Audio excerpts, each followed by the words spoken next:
Pendengar, Idul Adha identik dengan melimpahnya stok daging kurban di rumah. Namun penting ya untuk mengetahui cara menyimpan dan mengkonsumsinya agar tetap aman dan sehat. Bahkan di sini pendengar, dokter dan ahli gizi masyarakat Tan Shot Yen juga menjelaskan daging kurban ini bisa bertahan hingga 3 bulan.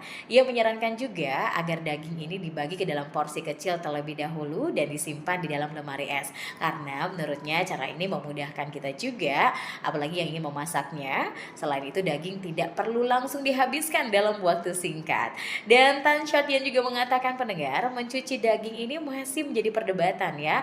Air cucian itu bisa menyiprat dan menimbulkan kontaminasi silang di dapur.